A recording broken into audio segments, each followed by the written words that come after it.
Photo courtesy Ewan Monahan. Structo. Legendary sci-fi author Ursula K. Le Guin died Tuesday at the age of 88. 410 on the evening of April 19, 2003, in a banquet hall inside Philadelphia's Radisson Warwick Plaza Hotel. A dozen dinner guests, masks in hand, waited for their cue. Each had infiltrated a different table at that year's Nebula Awards ceremony, otherwise populated by unsuspecting members of the Science Fiction and Fantasy Writers of America, or the SFWA. That night, the great Ursula K. Le Guin was being feted in absentia as the second woman ever to receive the Grand Master title, given out annually with few exceptions by the SFWA since 1975. The interlopers had a plan, but they'd have to wait in secret for the announcement of the Grand Master Award before they raised their masks, cutouts of the author's face, and revealed something sort of wonderful. Ursula K. Le Guin everywhere. Eileen Guns, a friend and fellow sci-fi writer, was accepting the award on Le Guin's behalf. The prankster's cue was a phrase in her speech, "You can ask your Ursula anything," and their brief was to engage attendees in conversation, in the character of Le Guin. It was as if not one person was being honored, but a dozen Le Guins. A dozen women. As if science fiction itself were in a dialogue with them all. That night, in its generosity and provocation, was the simmer of a career that was a brilliant mixture of both. The award was a big deal. Guin told HuffPost on Tuesday.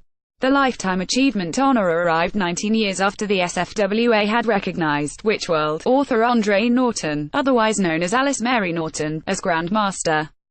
Only 4 other women have been named Grand Master since Le Guin. The rest of the exalted are men or Arthurs, Isaacs and Rays.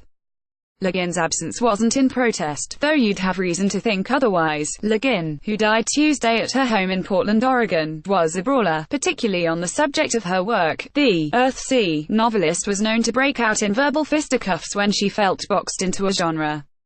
"I don't want to be reduced to being the sci-fi writer," she told the New York Times in 2016. "People are always trying to push me off the literary scene, and to hell with it." More than that, she was acutely aware of the gender imbalance in a genre like sci-fi.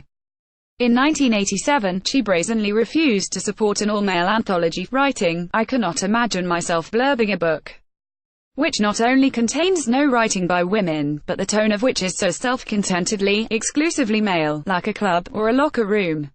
No, Le Guin couldn't receive her award because she was on a cruise. Bettman via Getty Images. Ursula K. Le Guin in San Francisco in 1985. Ursula and her husband Charles had previously scheduled a trip with friends that could not be cancelled, and the award ceremony could not be rescheduled. Guin told HuffPost on Tuesday. "So she asked me to accept the award for her." On command, Guin arrived at the Radisson Warwick with a letter in one hand and a dozen or so masks on sticks in the other. With Le Guin's permission and assistance, Guin took the stage that night and explained to a crowd of SFWA members that the newly crowned master was hobnobbing with blue-footed boobies at the Panama Canal, and thus would be represented at the Nebula Awards banquet by a group of proxies who were ready to chat and have a good time. Their cue finally came. "You can ask your Ursula anything," Guin finally proclaimed. The anxious pranksters obediently raised their masks and sat at the ready. They'd been encouraged to make up whatever answers they wanted, and they eagerly obliged. Guin proceeded to deliver a prepared script, an acceptance speech loaded with, as she described them, a series of savvy and slightly barbed-in jokes about SFWA politics of 2003. Then she got to the good part.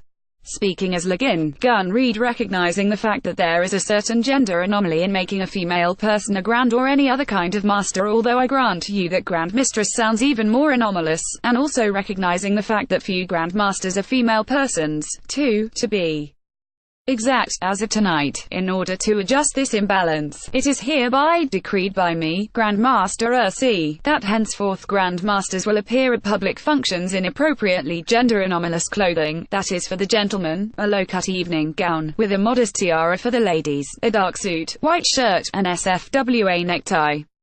I was at the very first Nebula banquet, a century or two ago. I wish I could be at this one." Le Guin concluded her letter. "Please, everybody, have a ball." Le Guin had a knack for publicly indicting the conventions of her time, sometimes jokingly, sometimes not. She did so in speeches, letters and interviews up until her death. And she did so in her fiction. Her Nebula-winning 1969 novel, The Left Hand of Darkness, follows an Earthling sent on a diplomatic mission to a planet inhabited by ambiguous creatures with no fixed gender.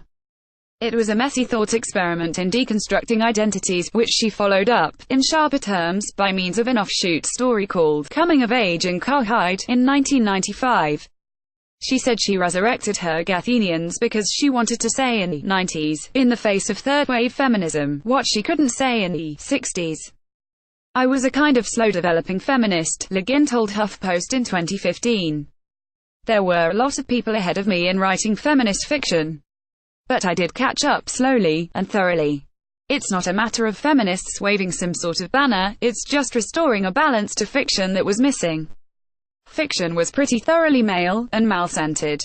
That's like hopping along on one foot. I'd rather walk with both feet.